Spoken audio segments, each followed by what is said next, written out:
ആകാശവാണി. നമസ്കാരം.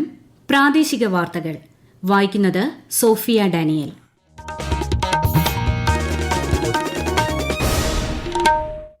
പ്രധാന വാർത്തകൾ. രാജ്യത്തെ ജനങ്ങളുടെ അവകാശങ്ങൾ ഉറപ്പാക്കാൻ മനുഷ്യാവകാശ കമ്മീഷനുകൾ നടത്തുന്ന പ്രവർത്തനങ്ങൾ ശ്ലാഘനീയമെന്ന് രാഷ്ട്രപതി ദ്രൌപദി മുർമു. പ്രതിപക്ഷ ബഹളത്തെ തുടർന്ന് പാർലമെന്റിന്റെ ഇരുസഭകളും ഇന്നത്തേക്ക് പിരിഞ്ഞു. കോവിഡ് വെല്ലുവിളികൾക്കിടയിലും ഇന്ത്യൻ സമ്പദ് വ്യവസ്ഥയെ വളർച്ചയുടെ പാതയിലെത്തിക്കാൻ കഴിഞ്ഞതായി reserve bank governor Shaktikanta Das. എല്ലാ മേഖലകളിലും വൈദഗ്ധ്യം നേടിയ ലോകത്തിലെ തന്നെ ഏറ്റവും മികച്ച പോലീസ് സേനകളിലൊന്നാണ് കേരള പോലീസെന്ന് മുഖ്യമന്ത്രി പിണറായി വിജയൻ. സംസ്ഥാനത്തെ 31 തദ്ദേശ വാർഡുകളിൽ ഉപതെരഞ്ഞെടുപ്പ് പുരോഗമിക്കുന്നു. വോട്ടെണ്ണൽ നാളെ. കണ്ണൂർ ഏഴിമലയിൽ ഇന്ത്യൻ നാവിക അക്കാദമിയുടെ അഡ്മിറൽ കപ്പ് പായ് വഞ്ചിയോട്ട മത്സരത്തിന്റെ 13ാം പതിപ്പിന് തുടക്കമായി. വാർത്തകൾ വിശദമായി. ഇന്ന് അന്താരാഷ്ട്ര മനുഷ്യാവകാശ ദിനം. മനുഷ്യാവകാശങ്ങളുടെ സാർവത്രിക പ്രഖ്യാപനത്തിന്റെ സ്മരണയ്ക്കായാണ് എല്ലാ വർഷവും ഡിസംബർ 10 മനുഷ്യാവകാശ ദിനമായി ആചരിക്കുന്നത്. നമ്മുടെ അവകാശങ്ങൾ, നമ്മുടെ ഭാവി ഇപ്പോൾ എന്നതാണ് ഈ വർഷത്തെ പ്രമേയം. മെച്ചപ്പെട്ട ഭാവി സൃഷ്ടിക്കാൻ വ്യക്തികളെയും സമൂഹങ്ങളെയും ശാക്തീകരിക്കുന്നതിനുള്ള ഉപാധിയാണ് മനുഷ്യാവകാശം എന്നതാണ് ഈ പ്രമേയം അർത്ഥമാക്കുന്നത്. മനുഷ്യാവകാശ സംരക്ഷണം ഉറപ്പുവരുത്തുന്നതിനുള്ള നിരന്തര ശ്രമങ്ങളാണ് ഇന്ത്യ നടത്തിവരുന്നതെന്ന് രാഷ്ട്രപതി ദ്രൌപദി മുർമു. രാജ്യത്തെ ജനങ്ങളുടെ, പ്രത്യേകിച്ച് സ്ത്രീകളുടെയും കുട്ടികളുടെയും അവകാശങ്ങൾ ഉറപ്പുവരുത്താൻ ദേശീയ മനുഷ്യാവകാശ കമ്മീഷനും സംസ്ഥാന മനുഷ്യാവകാശ കമ്മീഷനുകളും നടത്തിവരുന്ന പ്രവർത്തനങ്ങൾ പ്രശംസനീയമാണെന്ന് രാഷ്ട്രപതി അഭിപ്രായപ്പെട്ടു. മനുഷ്യാവകാശ ദിനത്തോടനുബന്ധിച്ച് ദേശീയ മനുഷ്യാവകാശ കമ്മീഷൻ ന്യൂഡൽഹിയിൽ സംഘടിപ്പിച്ച പരിപാടിയിൽ പങ്കെടുക്കുകയായിരുന്നു രാഷ്ട്രപതി.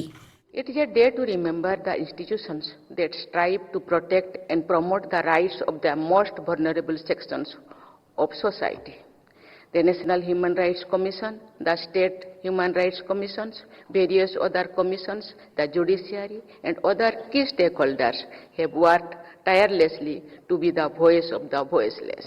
I compliment them for their steadfast commitment, untiring work towards ensuring human rights for all.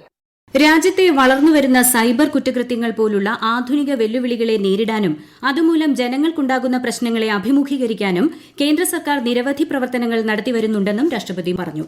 ദേശീയ പഞ്ചായത്ത് അവാർഡുകൾ രാഷ്ട്രപതി ദ്രൌപദി മുർമു നാളെ ന്യൂഡൽഹിയിൽ സമ്മാനിക്കും. അവാർഡ് നേടിയ പഞ്ചായത്തുകളിലെ മികച്ച പ്രകടനം വിശദീകരിക്കുന്ന ലഘുപുസ്തകം ചടങ്ങിൽ കേന്ദ്രമന്ത്രി രാജീവ് രഞ്ജൻ സിംഗ് പ്രകാശനം ചെയ്യും.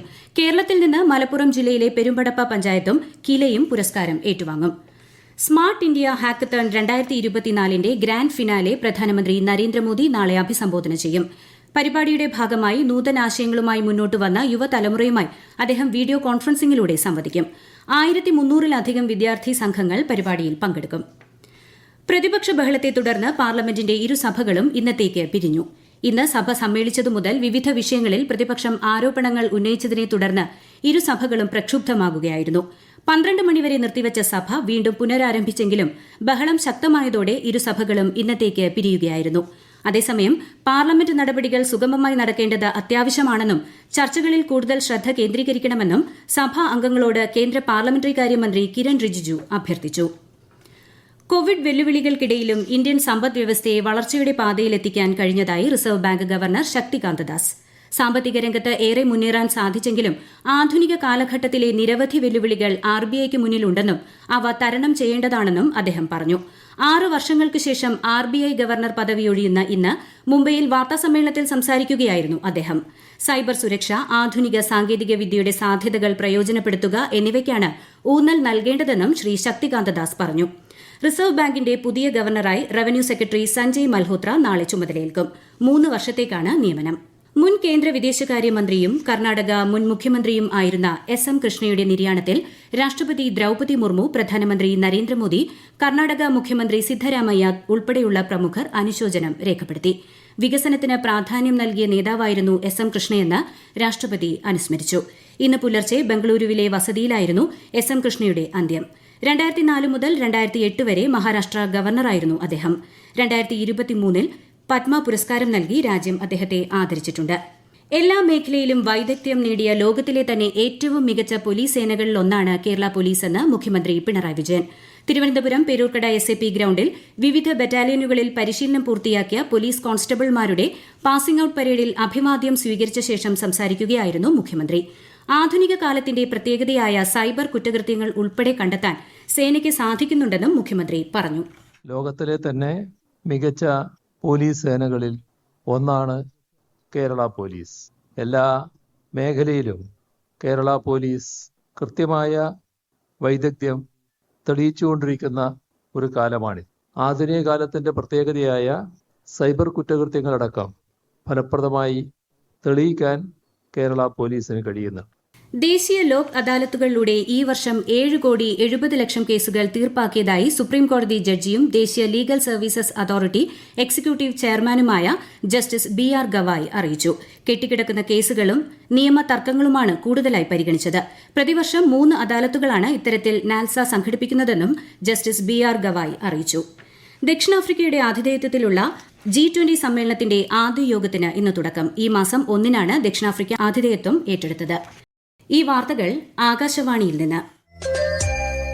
ആകാശവാണി വാർത്തകളും വാർത്താധിഷ്ഠിത പരിപാടികളും all India radio news Thiruvananthapuram YouTube ചാനലിലും all India radio news Thiruvananthapuram Facebook പേജിലും AR News_ തിരുവനന്തപുരം ഇൻസ്റ്റഗ്രാം അക്കൌണ്ടിലും AR News_TVM X ഹാൻഡിലും ലഭ്യമാണ്.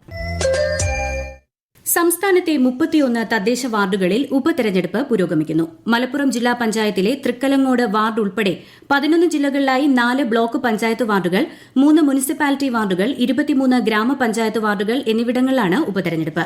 നാളെയാണ് വോട്ടെണ്ണൽ. പ്രസിദ്ധമായ ഗുരുവായൂർ ഏകാദശി നാളെ. ഏകാദശിക്കായുള്ള ഒരുക്കങ്ങൾ ക്ഷേത്രത്തിൽ പൂർത്തിയായി. കൂടുതൽ വിവരങ്ങളുമായി ആകാശവാണി തൃശൂർ ജില്ലാ പ്രതിനിധി ഭരിത പ്രതാപ്. വിവിധയിടങ്ങളിൽ നിന്നായി പതിനായിരങ്ങളാണ് ഏകാദശി ദിനത്തിൽ ഗുരുവായൂരിലേക്ക് എത്തിച്ചേരുക.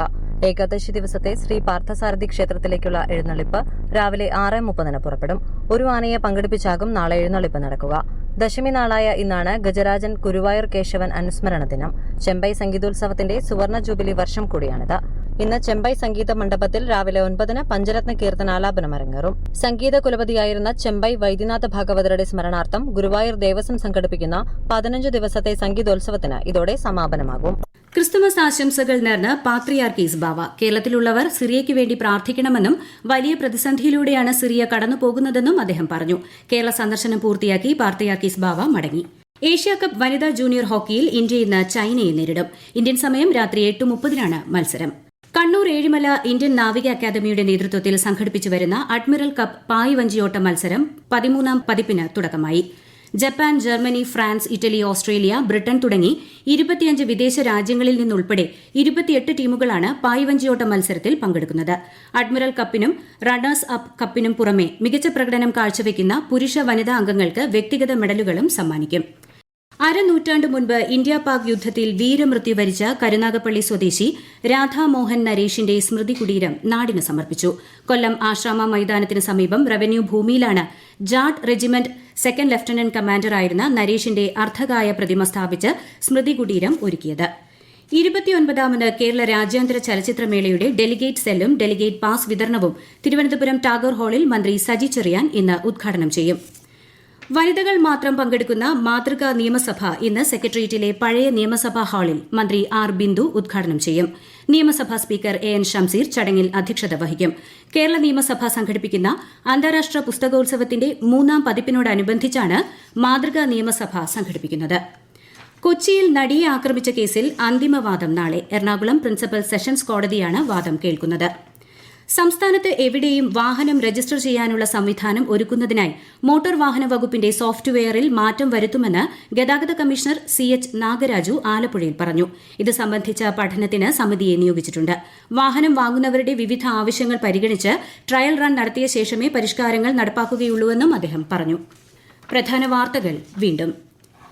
രാജ്യത്തെ ജനങ്ങളുടെ അവകാശങ്ങൾ ഉറപ്പാക്കാൻ മനുഷ്യാവകാശ കമ്മീഷനുകൾ നടത്തുന്ന പ്രവർത്തനങ്ങൾ ശ്ലാഘനീയമെന്ന് രാഷ്ട്രപതി ദ്രൌപദി മുർമു. പ്രതിപക്ഷ ബഹളത്തെ തുടർന്ന് പാർലമെന്റിന്റെ ഇരുസഭകളും ഇന്നത്തേക്ക് പിരിഞ്ഞു. കോവിഡ് വെല്ലുവിളികൾക്കിടയിലും ഇന്ത്യൻ സമ്പദ്വ്യവസ്ഥയെ വളർച്ചയുടെ പാതയിലെത്തിക്കാൻ കഴിഞ്ഞതായി reserve bank governor Shaktikanta Das. എല്ലാ മേഖലകളിലും വൈദഗ്ധ്യം നേടിയ ലോകത്തിലെ തന്നെ ഏറ്റവും മികച്ച പോലീസ് സേനകളിലൊന്നാണ് കേരള പോലീസെന്ന് മുഖ്യമന്ത്രി പിണറായി വിജയൻ. സംസ്ഥാനത്തെ 31 തദ്ദേശ വാർഡുകളിൽ ഉപതെരഞ്ഞെടുപ്പ് പുരോഗമിക്കുന്നു. വോട്ടെണ്ണൽ നാളെ. കണ്ണൂർ ഏഴിമലയിൽ ഇന്ത്യൻ നാവിക അക്കാദമിയുടെ അഡ്മിറൽ കപ്പ് പായ്വഞ്ചിയോട്ട മത്സരത്തിന്റെ 13ാം പതിപ്പിന് തുടക്കമായി. പ്രാദേശിക വാർത്തകൾ കഴിഞ്ഞു. അടുത്ത വാർത്താ പ്രക്ഷേപണം 12:50-ന്.